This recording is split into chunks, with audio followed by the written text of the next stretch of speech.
It consumed 400,000 tons of equipment. It swallowed bulldozers whole. It killed men in their sleep, and it was built in 8 months.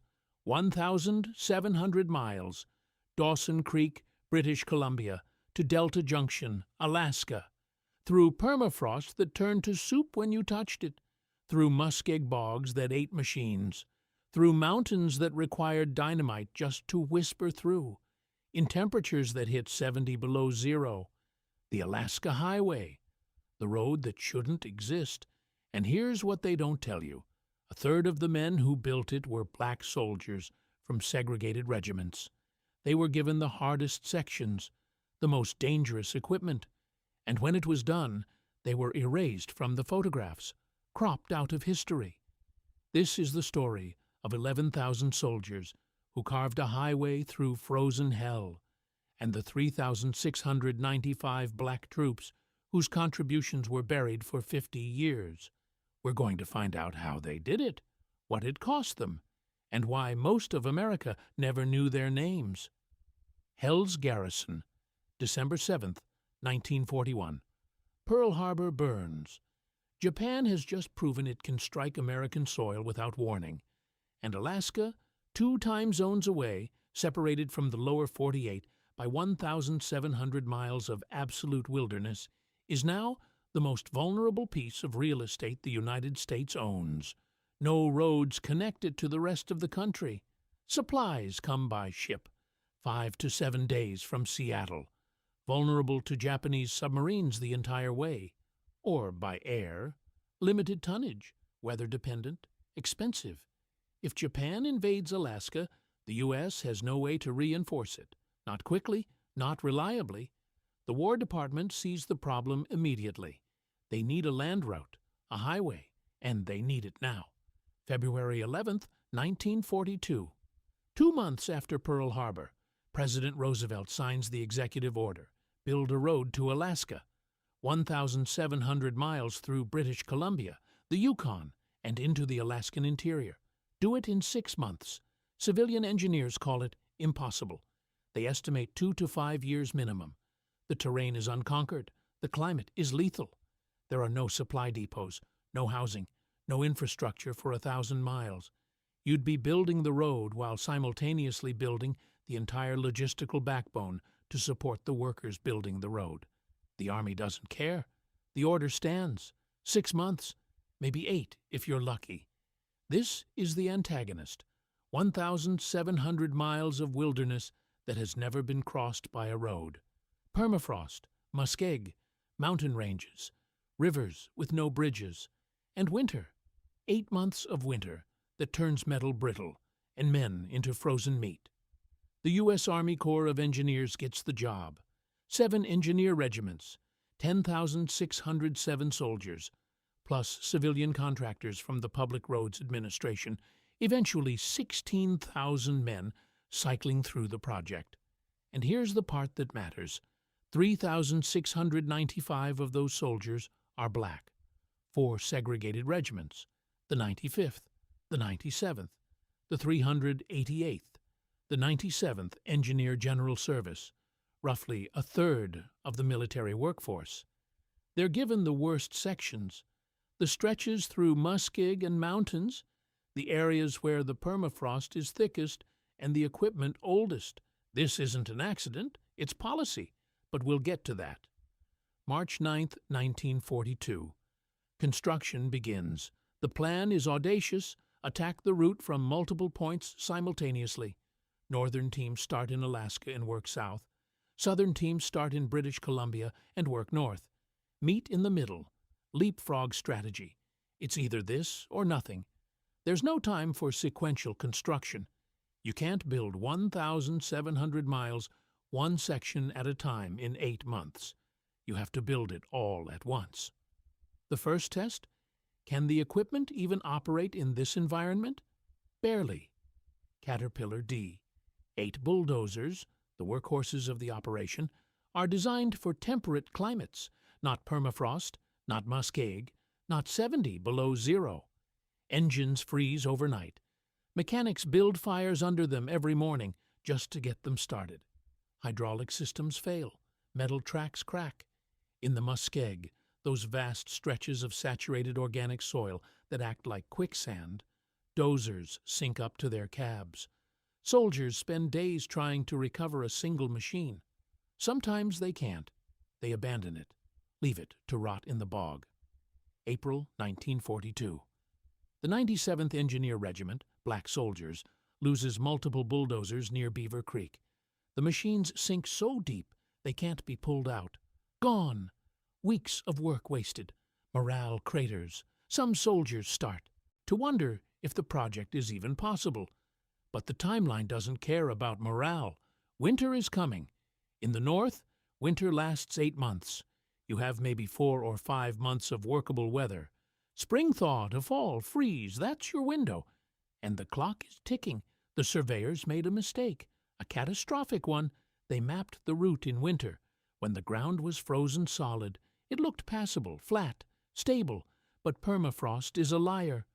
Permafrost is ground that stays frozen year-round below the surface. The top layer, the active layer, thaws every summer. And when you disturb it with construction, it turns into a soupy, impassable bog. The surveyors didn't account for this. They drew their lines across terrain that looked fine in February, but became muskeg hell in June. Summer 1942. Entire sections of the planned route become unusable, impassable. Engineers scramble to find alternate paths, through higher ground, around the bogs, through the mountains. This adds miles, adds weeks, adds chaos. The Army is under intense political pressure. Congress wants progress reports. Civilian engineers are saying, "We told you so," in every newspaper that will print it. The project is in danger of being labeled a failure before it's even half done. But the soldiers keep pushing. The newspapers don't help. The New York Times runs skeptical editorials. An impossible task in an impossible time frame, one engineer writes. The Army is attempting to defy both geography and physics. They're not entirely wrong. The route planners face a devil's bargain. The shortest path runs through the worst terrain. Mountain passes at 4,000 feet. River valleys prone to flooding. Muskeg stretches that go on for miles. The longer routes add hundreds of miles and weeks to the timeline. But the shorter routes might be impassable. They choose the short route. They don't have a choice. What this means in practice, they're building a road through terrain that would challenge modern construction crews with modern equipment. And they're doing it with 1942 technology, with soldiers who've never seen permafrost, with officers who've never managed a project this size. It's an experiment, a gamble. And the stakes are national security, because while the road is being built, Japan is moving. June 1942, 3 months into construction, Japanese forces invade the Aleutian Islands. Attu, Kiska, American soil, the first foreign occupation of U.S. territory since the War of 1812. The invasion proves the threat is real. Alaska isn't some distant theoretical vulnerability. It's an active war zone. The pressure on the construction crews intensifies.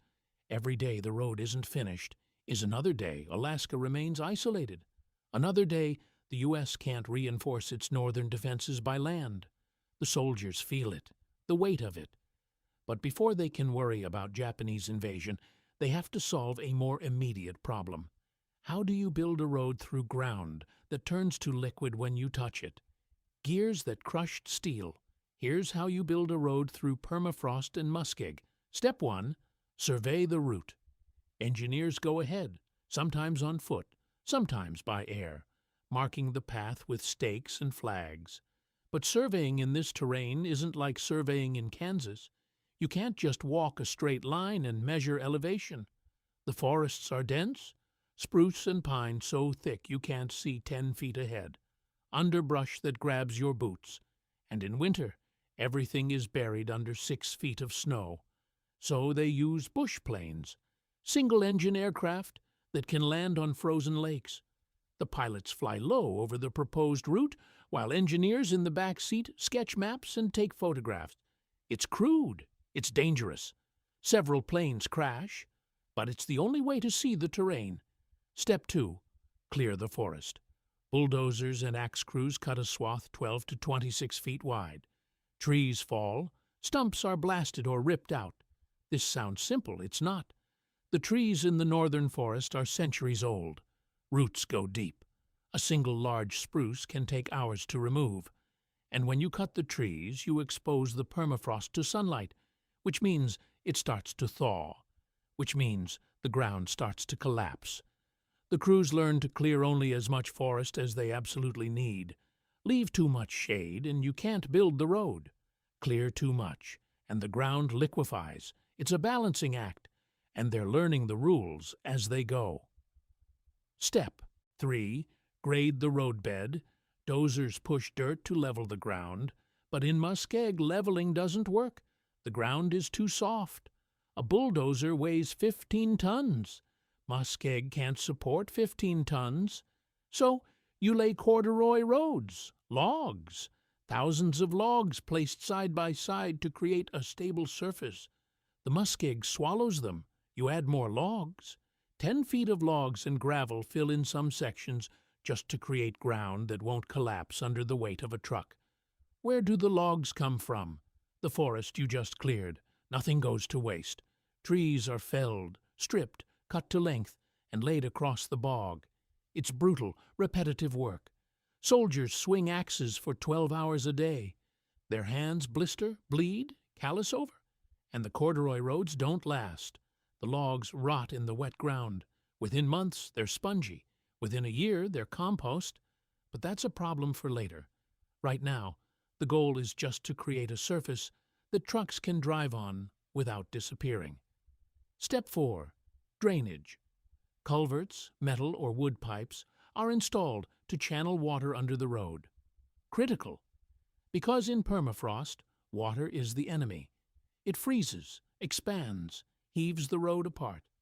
The engineers don't fully understand permafrost yet. They're figuring it out through trial and error. They install culverts based on textbook knowledge from temperate climates, and the culverts fail. Water backs up, freezes, cracks the pipes, the road buckles. They try again. Bigger culverts, more culverts, different angles. Some work, some don't. It's an education in real time, and the tuition is measured in wasted weeks and broken equipment. Step 5. Gravel. Hauled from quarries or riverbeds and spread over the roadbed. The Pioneer Road had minimal gravel, mostly dirt and mud. Gravel has to be mined, crushed, loaded onto trucks, driven to the construction site, spread by hand or with graders. It's labor-intensive, and gravel sources are scarce in the wilderness. Sometimes the nearest quarry is 20 miles from the work site. That's 40 miles round trip for every truckload. The trucks break down constantly, overloaded, overworked, driven over roads that barely exist yet. Axles snap, engines overheat, tires blow out, and in winter, gravel freezes into solid chunks. You can't spread frozen gravel. So soldiers build bonfires next to the gravel piles and thaw it before loading it onto trucks. It's absurd. It's inefficient. It's the only way. Step 6. Bridges. The route crosses 133 rivers and major creeks. Some are small, log trestles knocked together in 48 hours. Some are massive. The Peace River Bridge, 2,130 feet long, took 6 weeks to build under brutal conditions. Bridge construction is where the project could fail catastrophically. A bridge collapse doesn't just delay the road, it cuts the route entirely. Supplies can't get through. Workers on the far side are stranded. The Peace River Bridge is the most ambitious. The river is wide, fast, and deep. The bridge has to support fully loaded supply trucks. That means heavy timber pilings driven into the riverbed, steel trusses to span the gaps, a deck strong enough to handle 30 tons. The engineers design it on paper. Then they build it in the middle of nowhere with limited materials and soldiers who've never built a bridge before. They sink the pilings by hand, drive them into the riverbed with pile drivers, diesel-powered hammers that shake your teeth loose when they fire. The noise is deafening. The work is dangerous. Men work on scaffolding over fast-moving water. One slip and the river takes you. 2 men drown during bridge construction on the Peace River. Their bodies are recovered downstream 3 days later, but the bridge holds. It opens in August 1942. Trucks start rolling across it immediately. The weight limits are theoretical. They won't know if the bridge is strong enough until trucks actually cross it. The first convoy holds its breath. The bridge creaks, sways, holds. It's still standing today. Reinforced, modernized, but the original pilings are still there. Step 7. Repeat. For 1,700 miles. The machinery is impressive. The Caterpillar D8 bulldozers, the road graders, the dump trucks, the pile drivers and cranes for bridge work, prefabricated Bailey bridges, modular steel systems that can be assembled quickly. But the machinery breaks, constantly. Maintenance logs from 1942 show equipment failure rates of 30 to 50% in winter. 30 to 50%. That means, at any given time, half your machines are down. The mechanics become the unsung heroes of the project. They work in conditions that would shut down any civilian garage. No heated workshops, no proper tools. Spare parts are scarce, so they improvise. Fabricate replacement parts from scrap metal. Weld broken frames back together. Rebuild engines with parts cannibalized from 3 different machines. One mechanic keeps a bulldozer running for 4 months with a crankshaft he forged himself from a broken truck axle. It's not up to factory specs, but it works. And the men? The men work 12 to 16-hour days, 7 days a week during peak construction. They sleep in tents, eat field rations, have limited access to showers or laundry. In winter, temperatures drop to 40, 50, 70 below zero. Metal tools have to be warmed before use. Bare skin freezes to metal instantly. Frostbite is constant. Men wear multiple layers, face masks, heavy gloves. But the gloves make fine work nearly impossible. So they take them off, and their fingers freeze. Medical records document over 200 frostbite cases requiring hospitalization. Severity ranges from painful but recoverable to amputations, fingers, toes, feet. One soldier loses 3 fingers on his left hand when he grabs a frozen metal cable without gloves. The skin freezes to the cable instantly. When he pulls away, the skin stays attached to the metal. The exposed flesh freezes solid in seconds.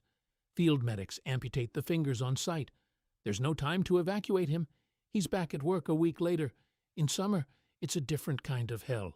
Temperatures hit 90 degrees, combined with 20 hours of daylight.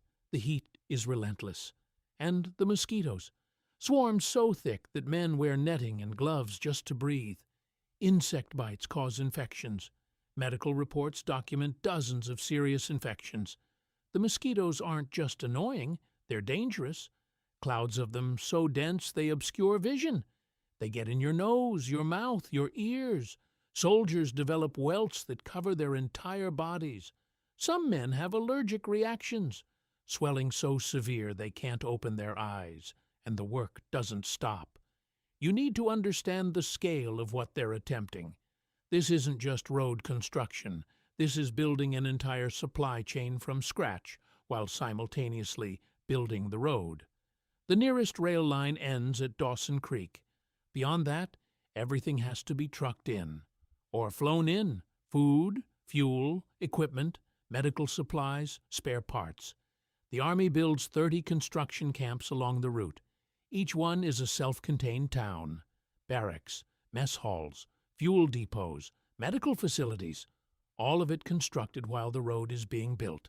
The camps are crude, tents in summer, wooden barracks in winter if there's time to build them.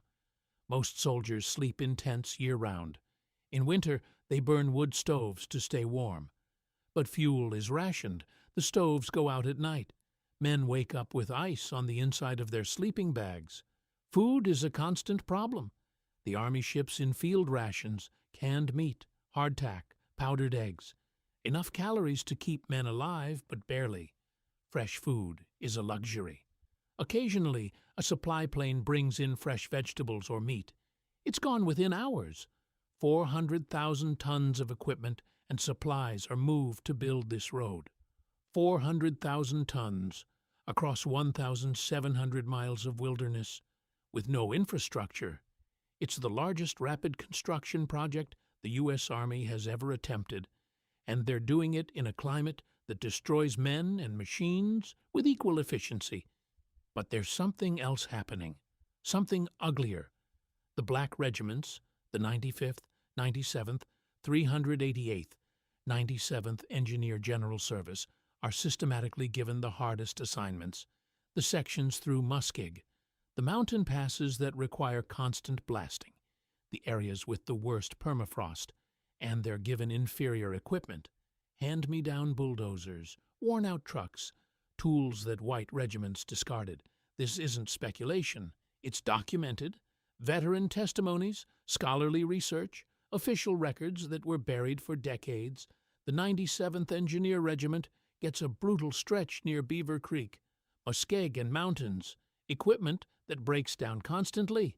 And when they meet the northern teams at Contact Creek in September 1942, the symbolic moment when the road is proven possible, they're excluded from the photographs. The official Army photos show white soldiers shaking hands. The black troops who worked just as hard to reach that point, cropped out, not photographed, erased. This is policy. This is Jim Crow in the Arctic. The segregation extends to everything. Black soldiers live in separate camps, eat in separate mess halls, use separate latrines. White officers command black regiments, but black soldiers are never promoted to positions of authority over white troops. And when equipment is distributed, the pattern is clear. Newest bulldozers go to white regiments. Oldest, most broken-down machines go to black regiments. When supply trucks deliver spare parts, white units get first pick, black units get what's left. One black soldier later recalled, "We'd get a bulldozer that had been rejected by 3 other units, transmission slipping, hydraulics leaking, and we were expected to do the same work in worse terrain with worse equipment. But the work continues, because the timeline doesn't care about justice." September 24th, 1942. Contact Creek. The northern and southern teams meet. The route is proven. It can be done. But the road isn't finished. Not yet. It's passable in some sections, impassable in others. And winter is coming. The final push is brutal. Soldiers work 18-hour days. Commanders order full speed ahead, regardless of safety. Men collapse from exhaustion. Equipment fails faster than it can be repaired. Field reports describe controlled chaos. The pressure is immense. Political, military, personal. Everyone knows the deadline, November, before the ground freezes solid and construction becomes impossible. The soldiers push through exhaustion, through injuries, through illness, because quitting isn't an option, but they're close, so close. November 20th, 1942. The first convoy of trucks completes the drive from Dawson Creek to Fairbanks. The road is crude, one lane in many places, temporary bridges, mud and gravel, but it's passable.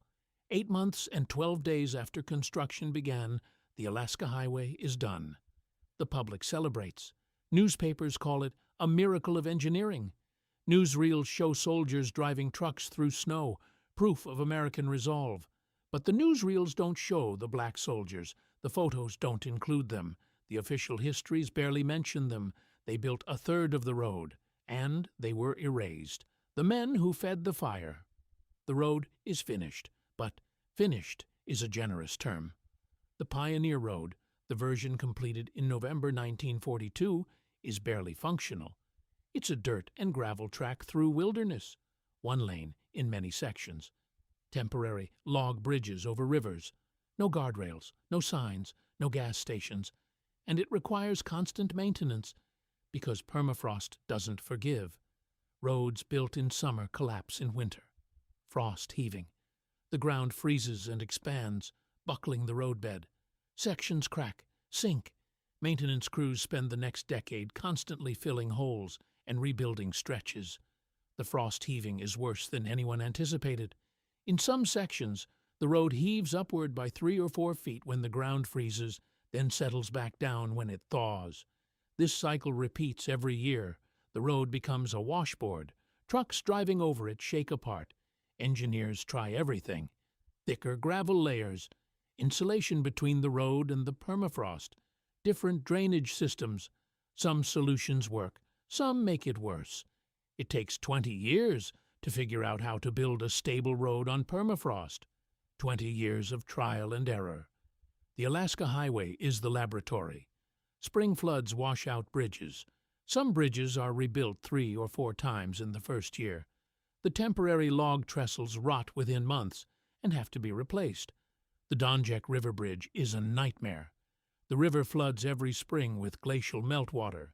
The first bridge washes out in May 1943. The second bridge washes out in May 1944. The third bridge, a massive steel truss structure, finally holds, but it takes 3 attempts. Corduroy roads, those log surfaces laid over muskeg, rot. Constantly, logs are replaced, again and again. Maintenance crews develop a grim routine, drive the highway, identify sections that have collapsed or washed out, rebuild them, move to the next section, repeat. It's Sisyphean. The road fights back, nature fights back, and the crews keep pushing the rock uphill. Fuel freezes in. Winter. Engine oil freezes overnight. Soldiers build fires under vehicles every morning to thaw them. It's called morning fire duty, a ritual, a necessity. Starting a frozen engine is an art. You build a fire under the oil pan. Wait for the oil to thin out. Prime the carburetor. Crank the engine. If you're lucky, it catches. If not, you try again. Some mornings, it takes 2 hours to start a single truck. The soldiers who operated the equipment during construction are gone. Most rotated out after the road was completed, replaced by maintenance crews and civilian contractors, but the stories remain. Corporal Refines, Sims Jr., 97th Engineer Regiment, black soldier, drove a bulldozer through Muskeg, described the work as the hardest thing I ever did. He noted that black troops received hand-me-down equipment, that they were assigned the worst sections, that they worked just as hard, harder in many cases, than white regiments. Sims survived the construction, made it home, married, had children, worked as a mechanic in Georgia for 40 years, never talked much about Alaska. When he did, it was always the same story.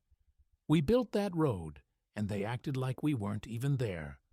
After the war, he returned to the United States, to segregation, to a country that denied him GI Bill benefits, to a history that forgot his service. He wasn't alone. Private Alfred Jalufka, 18th Engineer Regiment, white soldier, kept a detailed diary. He wrote about temperatures of 50 below zero, about frostbite so severe men's faces turned black. He wrote about morale, how it soared when the road advanced quickly, how it plummeted during winter when progress slowed to a crawl. Jalufka described the fear, the constant, gnawing fear that the project would fail, that they'd run out of time, that winter would arrive before the road was passable, and they'd be stranded in the wilderness with no way out.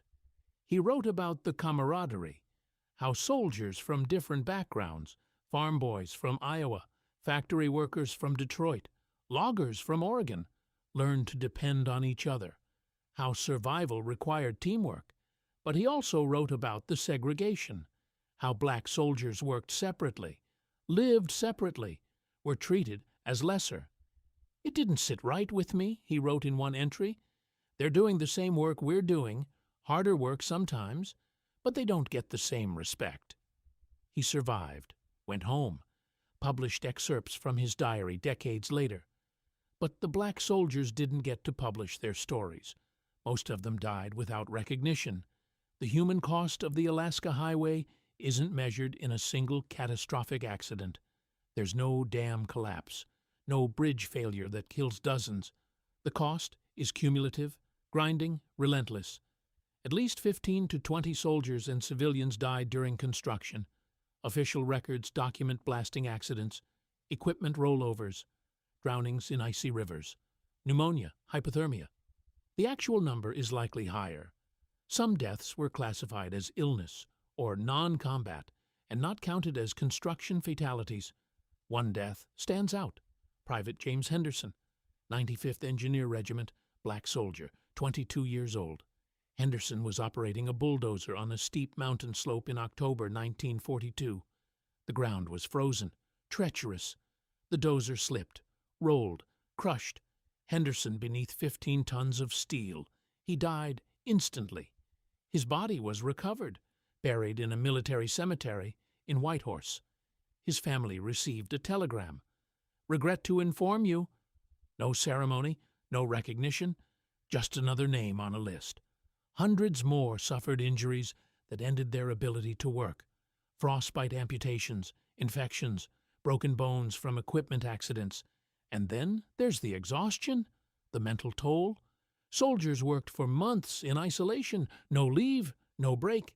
18-hour days in temperatures that could kill you if you stopped moving. Some broke down. Nervous exhaustion, what we'd call PTSD today. One soldier, name not recorded in official records, walked away from his unit in the middle of winter, just walked into the forest.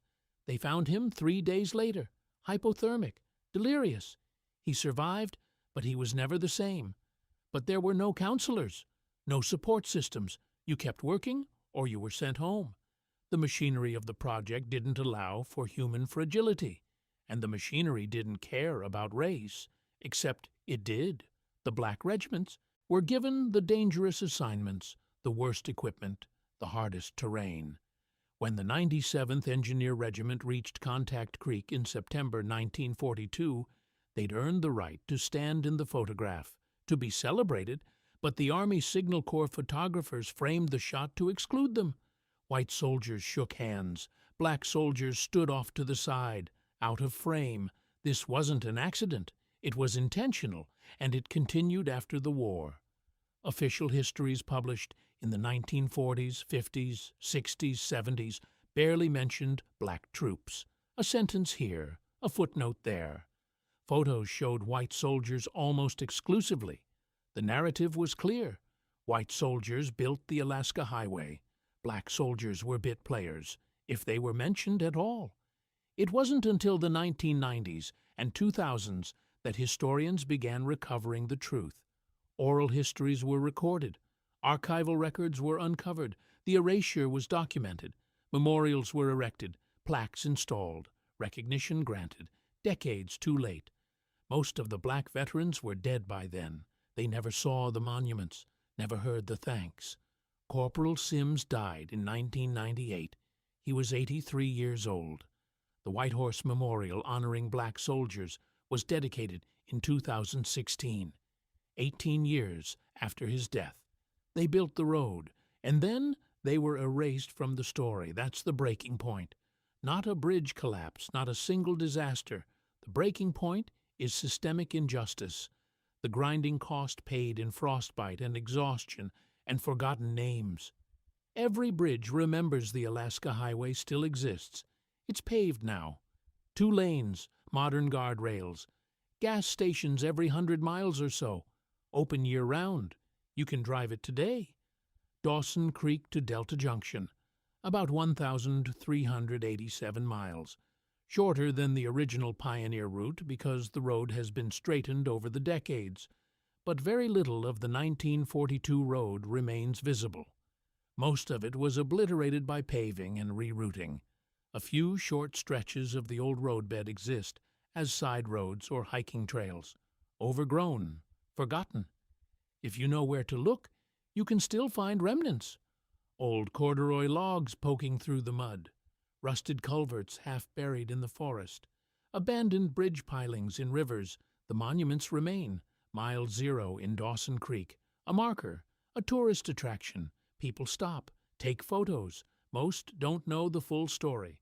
Contact Creek, a plaque commemorating the meeting of the Northern and Southern teams.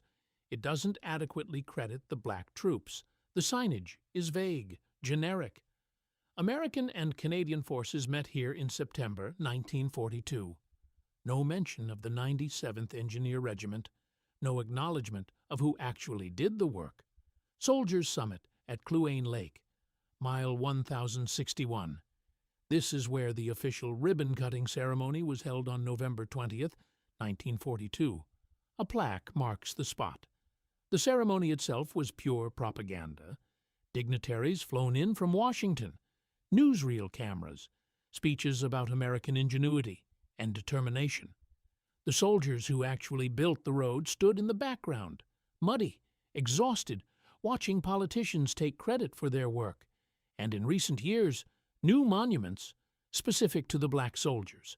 Whitehorse, Yukon, a memorial dedicated in 2016.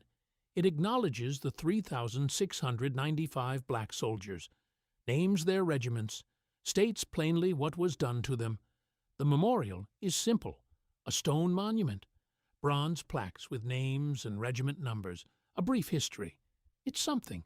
It's not enough, because most people who drive the Alaska Highway today don't know the story. They see a scenic route, a road trip, mountains and rivers, and maybe a bear if they're lucky. They don't see the muskeg that swallowed bulldozers. They don't see the permafrost that heaved the roadbed apart every winter for decades. They don't see the men who froze to death building this thing. And they don't see the black soldiers who were cropped out of the photographs. The highway enabled Alaska's modern economy. Every mine, every town, every road in Alaska traces back to this project. During World War II, the highway provided a land supply route. It enabled construction of the Northwest Staging Route, a chain of airfields used to ferry Lend-Lease aircraft to the Soviet Union via Alaska. Thousands of planes were delivered. The Soviet Union needed aircraft desperately. American factories produced them, but getting them to Russia was the problem. The North Atlantic route was dangerous. German U-boats and aircraft attacked convoys. The Alaska route was safer. Planes flew from factories in the United States to Alaska, then across the Bering Strait to Siberia, then west to the Russian front. The Alaska Highway made this possible. Fuel and supplies for the airfields were trucked up the highway. Without the road, the Northwest Staging Route doesn't exist. When Japan invaded the Aleutian Islands in June 1942, Attu and Kiska, the highway allowed rapid reinforcement of U.S. forces. The Japanese were expelled by 1943. Military historians credit the highway as a strategic deterrent. The Japanese occupation of the Aleutians lasted 14 months. U.S. forces retook the islands in brutal fighting. Attu was a bloodbath, hand-to-hand combat in fog and freezing rain. The highway didn't directly win those battles, but it enabled them. Troops and supplies flowed north. The Japanese couldn't cut the supply line because the supply line was a road, not a vulnerable sea route. After the war, the highway opened the Yukon and Alaska to economic development. Mining, logging, tourism, settlement, towns grew, Whitehorse, Watson Lake, Tok, places that didn't exist before the highway became regional hubs. Whitehorse was a tiny outpost in 1942. Today, it's the capital of Yukon Territory. Population 25,000. It exists because of the highway. The highway proved that rapid military construction in extreme environments was possible. Lessons learned influenced Cold War projects. The DEW line, radar stations in the Arctic, infrastructure built on permafrost. The Distant Early Warning Line, a chain of radar stations across the Arctic, was built in the 1950s using techniques pioneered on the Alaska Highway. Engineers knew how to deal with permafrost, how to transport equipment through wilderness, how to keep men alive in extreme cold. The Alaska Highway was the proof of concept, but what replaced it? Nothing replaced it. It's still the primary land route to Alaska. Air travel became dominant after the war. Commercial jets made flying to Alaska faster and cheaper than driving. The highway shifted from military necessity to civilian infrastructure, and it was improved, constantly. The crude gravel road was paved section by section. By 1992, the entire highway was paved. The paving took 50 years. 50 years of gradual improvement, straightening curves, widening lanes, building proper bridges. The modern Alaska Highway is safer, faster, more reliable, but it's still the same route. Still the same 1,700-mile scar through the wilderness, and it still stands as a monument, not just to engineering, but to the cost of progress. Because progress has a price. 15 to 20 men died building this road. Hundreds more were injured. Thousands suffered frostbite, exhaustion, illness, and 3,695 black soldiers built a third of it. Then watched as their contributions were erased. They didn't get parades. They didn't get recognition. They went home to Jim Crow, to a country that denied them the benefits it gave white veterans. The GI Bill promised education, housing loans, business loans. White veterans used it to build middle-class lives. Black veterans were systematically excluded. Banks refused loans. Universities enforced quotas. Employers discriminated. The men who built the Alaska Highway came home and faced this. Some of them lived long enough to see the monuments erected in the 2000s. Most didn't. Corporal Sims, Private Henderson, the thousands of others whose names were never recorded, never celebrated. You look at the Alaska Highway today and you see a road, 2 lanes of asphalt through mountains and forests, but it's not a road, it's a testament to the men who believed they could carve 1,700 miles through frozen hell in 8 months, and proved it. To the engineers who solved problems no one had solved before, who built bridges over rivers that had never been bridged, who laid roads over permafrost that turned to soup when you touched it, to the soldiers who worked 18-hour days in 70-below temperatures, who lost fingers to frostbite, who drowned in icy rivers, who kept going because the mission demanded it, and to the black soldiers who did the hardest work, who were given the worst equipment, who were excluded from the photographs, who were erased from history. Every bridge on that highway remembers.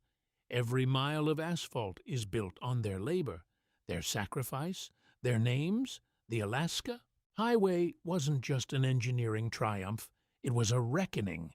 It proved what men could do when the stakes were high enough, when the enemy was real enough, when the mission mattered. But it also proved what America was willing to do to its own soldiers, how easily heroism could be erased, how conveniently justice could be delayed. The road is still there. You can drive it today. Drive north from Dawson Creek, through the forests of British Columbia, across the Yukon Territory, into Alaska. You'll pass monuments, historical markers, tourist stops. Most of them tell part of the story. Few tell the whole story, but the road itself tells the truth. Every culvert, every bridge, every mile of gravel and asphalt laid over permafrost. It tells you what's possible when men push beyond what should be possible, and it tells you what's lost when we forget who actually did the pushing. The men who built it, most of them are gone. They don't make roads like that anymore, not in 8 months, not through that kind of hell, and they don't make men like that anymore. The ones who did the work, the ones who paid the price, the ones whose names we're only now learning to say,